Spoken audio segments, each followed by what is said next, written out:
llamaría derecho conductual. Eh, Vamos a aprovechar mucho esta clase. De solamente un chimento. Martín suele ser alumno de los profesores que yo le mencioné la semana pasada. Es decir, él estudió directamente con las personas y los libros que yo les mencionaba la clase pasada, así que es material en vida para aprovechar, en vivo y en directo, además para aprovechar estas 2 horas que vamos a estar con Martín. Martín, sin más, es tuyo. Adelante. Bueno, muchas gracias Carolina, muchas gracias Fer por la generosidad, por estar todos acá. La verdad es que soy bastante curioso y uno dice, generalmente cuando más saben algunos autores, algunos profesores, suelen ser más generosos. No solo es el caso de Fernando, sino que además los profesores que tuvimos la chance de conocer, de charlar, tanto de Harvard como de Chicago, nos permiten tener un diálogo directo, son muy gentiles, bueno, incluso ahora, bueno, no todos por supuesto, pero muchos de ellos y la mayoría, también ahora en junio lo vamos a ir a entrevistar a Guido Calabresi, bueno, la verdad que es un lugar en donde uno a veces dice, bueno, esto, ¿qué me puede servir a mí? ¿Qué no me puede servir? Bueno, eso es lo que vamos a charlar algunas cositas hoy, porque, como siempre digo, los economistas piensan en términos de costo de oportunidad. O sea, si estamos acá, que yo por eso también les agradezco, pero más que agradecer, además les diría que valga la pena esto, porque si no estamos en otro lado. O sea, esto de estar acá tiene que ser una inversión que valga más que estar en cualquier otro lado. Si no, el costo de oportunidad termina siendo más alto que estar acá. Eso es lo que vamos a tratar de hacer, además de disfrutar y conectarnos intensamente. Yo, en principio, siempre suelo compartir por una razón pedagógica.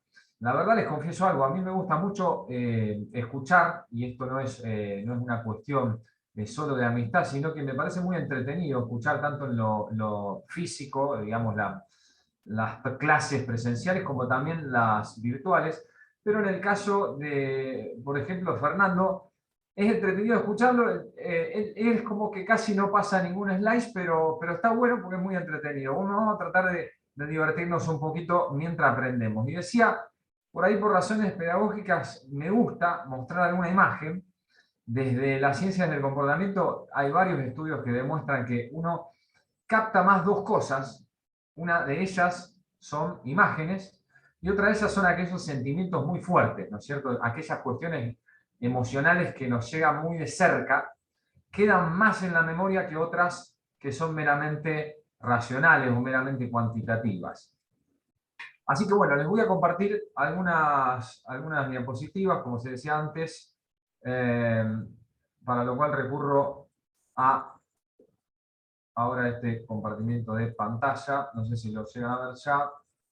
Vamos a poner, a ver acá, quiero compartirlo del todo porque ahí está. ¿Se llega a ver ahí entero? No, a ver. Ahí se está viendo la Yo lo veo, presentación. ¿eh? Lo que quería era, Se ve igual, o sea, la prevista, digamos, pero está la prevista, eso lo que quería es... no sé si querés que se vea. sí, pasarlo completo, pero no me sale la imagen acá. Bueno, a ver. No es abajo, ¿no? No. Tipo ahí Porque, a ver si oculto ahí de esa forma. Bueno, no importa, lo vamos a compartir así. Por lo menos se llega a ver, ¿no es cierto? Se ve chico, pero se ve. Porque Sí. no sé Sí, Ale, sí, ahí lo sí, sí. a ver si. Bueno, no, ahí está. No. Bueno, va. Bueno, simplemente dejo ahí un poquito los datos por si alguien quiere escribir, a veces piden material y demás, más allá de lo que recién decía Carolina que vamos a compartir. En primer lugar, tratamos, esto es compartido con Fer, tratamos siempre de decir, bueno, a ver, ¿qué programa pasamos, qué puntos pasamos para cumplir, ¿no es cierto? Porque yo cuando me anoto en un curso digo, mirá, me dijeron que iban a dar esto, por lo tanto yo quiero que me den efectivamente eso, porque a veces uno, o en la dinámica de la clase, se puede pasar algún tema. Y alguna de las cosas que dijimos es, bueno, decime un poquito este ABC de la ciencia del comportamiento, del análisis económico del derecho, qué son, ¿no es cierto?, cómo nacen, para qué sirven, pero sobre todo, y algo que yo entiendo acá la mayoría son graduados, sea en ejercicio de la profesión, ya sea en el Poder Judicial, en la vía administrativa o litigantes. Es decir, todos estamos más o menos en este punto, a pesar de que los destinatarios de estos cursos normalmente no son solo abogados, sino también estudiantes de Derecho y también economistas y psicólogos, sobre todo en el tema que voy a charlar, que vamos a charlar hoy. También tenemos que ver un poquito, bueno, quién es y para qué. ¿Para qué utilizan estas herramientas? ¿De qué a mí me va a servir? ¿Es útil que lo que va a decir acá Martín Frugoli discutiendo con Fernando o no me sirve para nada? Bueno, vamos a cotejar esto de no solamente que es útil, sino que es extremadamente útil y cómo se está usando y dónde y de qué manera. Para ahí empezar a decir, bueno, el objetivo de esta charla para mí es no me crean absolutamente nada, pero sí verifiquen algunas cosas. O sea, en la posibilidad que tengan todas las cosas que decimos, verifiquen en los hechos si se da así. Y entonces uno dice, bueno, está bien, pero es un curso de neurociencias, se nombran neurociencias. ¿Qué tiene que ver esto, análisis económico del derecho, ciencia del comportamiento, con las neurociencias? Vamos a ver un poquito esto, porque en realidad de ahí es la importancia de todas estas herramientas que están digamos, son casi primas hermanas algunas. Acá, una de las cuestiones que vamos a intentar es, bueno, estamos lejos y uno puede apreciar, seguramente ustedes se dan cuenta de qué es esto, relacionando al título, ¿no? Neurociencia, bueno, neuronas. Entonces vemos ahí una sinapsis, si alguien lo reconoce, no sé, a lo mejor Mariano que te veo ahí o quizás María Mercedes, en donde uno dice, ¿y esa partecita qué es? Bueno, esas son las conexiones neuronales, ¿no? Las conexiones neuronales llamadas sinapsis, cuanto más tenemos, se dice que más inteligentes somos.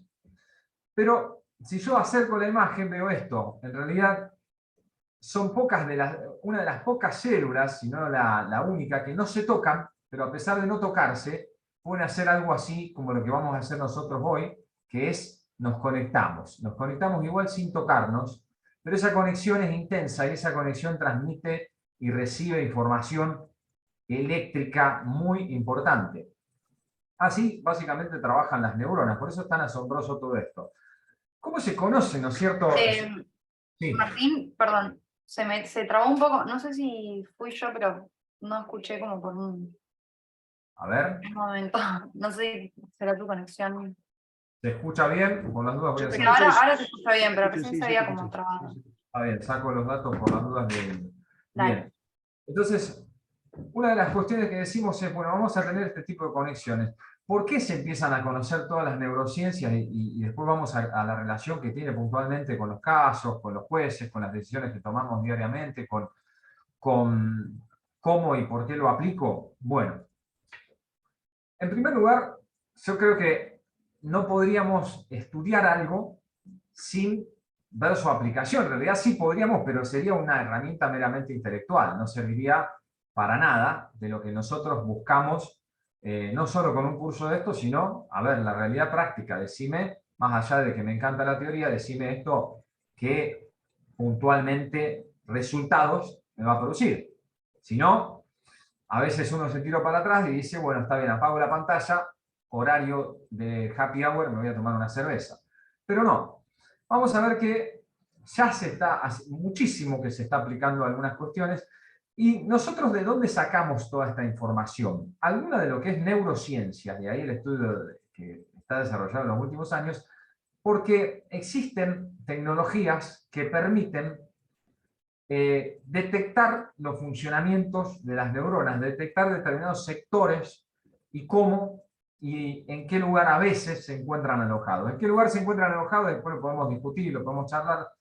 Por otro lado, una de las, digamos, uno de los creadores del análisis económico del derecho en 1960, Ronald Coase, a mí me apasiona porque él era un economista inglés que viene a Estados Unidos, se gana una beca, empieza a estudiar, pero no solamente era ultra estudioso y bibliográficamente estudioso, sino que él, además, una cuestión que no muchos conocen, en realidad trabajó en la Segunda Guerra Mundial para el gobierno de Winston Churchill, en donde en un momento le encarga y le dice, decime a ver cuánto los alemanes están gastando, qué cantidad de armamento están produciendo, están entrando. Y no tenía muchas maneras de averiguarlo, entonces empieza a ver, bueno, a ver la cantidad de materia prima que está entrando y hace un cálculo probabilístico para ver cuánto los alemanes habían traído.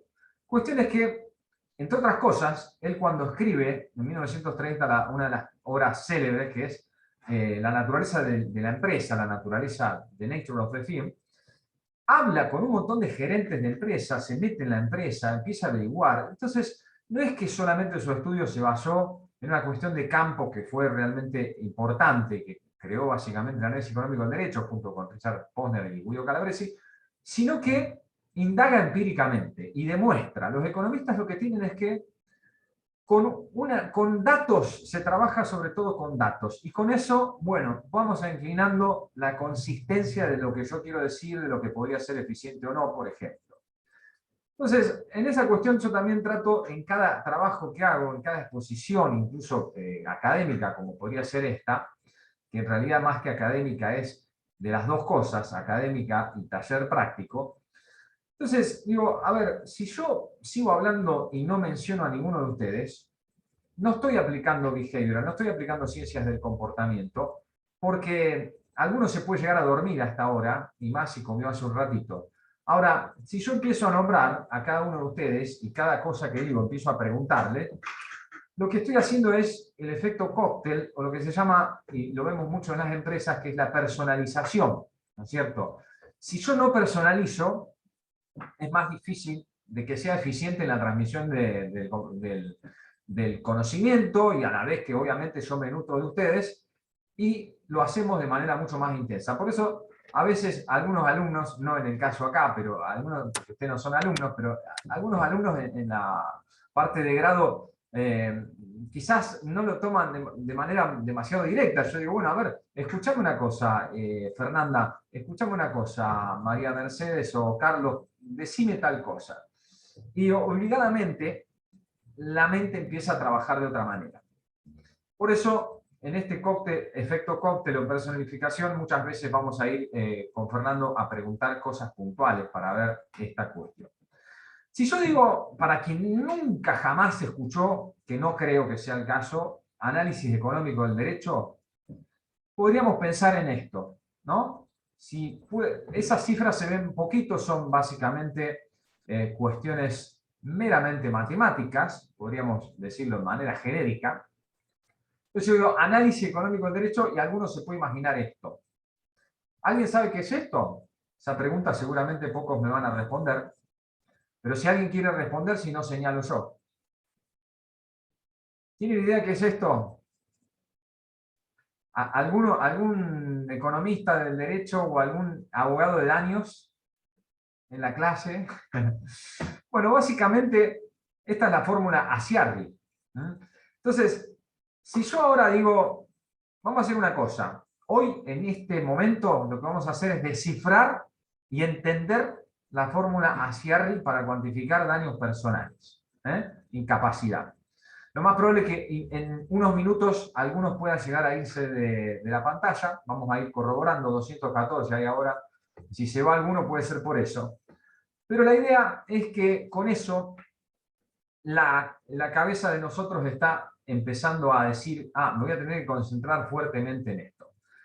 Y el cerebro tiende a ser vago, o sea, nosotros tendemos a consumir la menor cantidad de energía posible. Por eso, vamos por otro lado, nos gustó más quizás esta imagen o esta, es más atractiva que esta.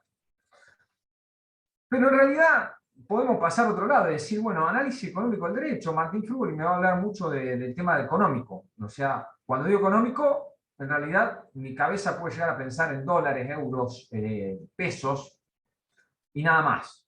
O pienso en esto o pienso en esto. Bueno, eso es un pedacito, es solamente una partecita. Bien. En realidad, ¿por qué está relacionado todo esto?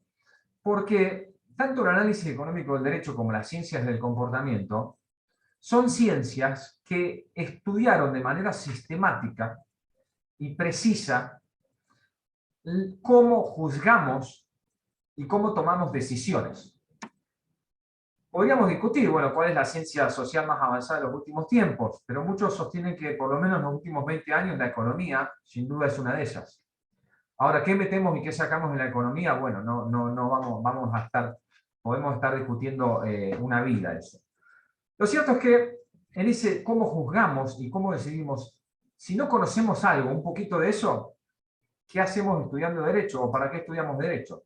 Porque en realidad el derecho en definitiva siempre nos dijeron que eran aquellos comportamientos regulados normativamente, etcétera, etcétera. O sea, juzgamos y decidimos. Hay que saber un poquito de eso para poder juzgar y decidir bien, para poder hacer o intentar hacer algo de derecho. Entonces, por un lado uno dice, bueno, me está hablando algo de quizás cómo pienso a nivel cerebral, por otro lado, cómo juzgo, cómo decido, y ya se vienen por lo menos dos cosas, dos imágenes, ¿no? Ahí está la balanza. Esto es cerebro o es corazón, o son las dos cosas en este balance.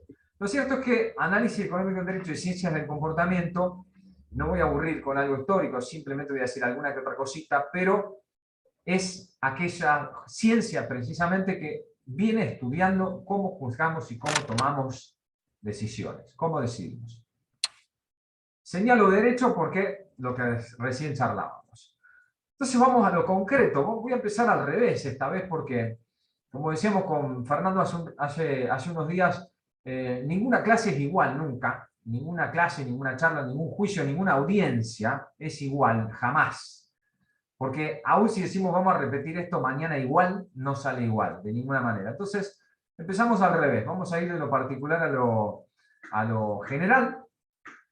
Entonces, ¿qué pasó en este caso? Este caso muy conocido, incluso termina lo último, en realidad, en este caso en el año 2017, cuando había empezado en el 99, pero en este caso puntual, que terminó en un juzgado de Columbia, condenaron a Philip Morris. El Estado de Estados Unidos lo que hace es, bueno, mira, pagamos un montón de dinero, gastamos un montón de dinero en la salud pública respecto de personas que fumaban. Entonces, inician un juicio muy importante en donde es condenado finalmente Philip Morris. Pero ¿cómo hacen con esto? Una de las cosas que utilizaron muchísimo son las ciencias del comportamiento. En las evidencias que empiezan a mostrar, empiezan a cotejar, por ejemplo, cómo eran ofrecidos los productos, cómo psicológicamente se convencía a la gente, cómo las publicidades se utilizaban para, no solo para consumir y seguir consumiendo, sino para los jóvenes